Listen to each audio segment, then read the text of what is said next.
The Global Code covers so much of our practice, which sounds pretty obvious, but I just wanted to draw our attention because sometimes we step away from the code and we don't necessarily have it to hand or in our back pocket.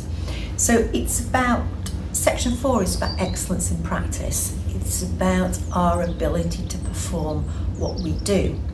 And I think the first point in there talks about the skills, qualifications and knowledge that we have to operate. So we operate within our competence. And that is important, and some would say it's more than important, it's critical, which of course it is, but it's important that you know your competence and where you sit. And of course, knowing that allows you to grow it. And you may well have a body of clients that you work with absolutely, and they rate you for the competence and the skills that you have. But you also have another head that's talking about the growth of your competence and how you're going to do that, which would naturally fit into your professional development and where you see your skills growing. Part of this, of course, your skills growth is supervision. And identifying a supervisor for you that's going to work is absolutely critical. Some people and some coaches are less of a fan, let's put it like that, of supervision.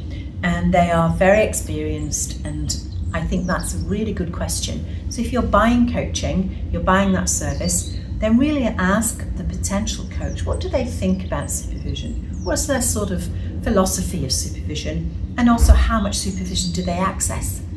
I find supervision to be essential to my growth. And that may be because I work a lot with leaders and I'm working in what I call that very complex and messy middle.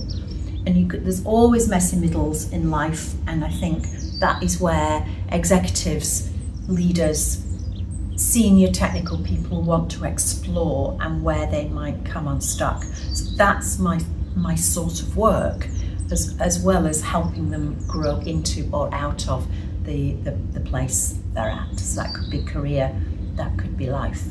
So supervision is critical. Finally, the other point, of course, within all of this is the ethical challenges. So there may well be potential ethical challenges that come up, and your supervisor is the place to go to and the person to speak to about that.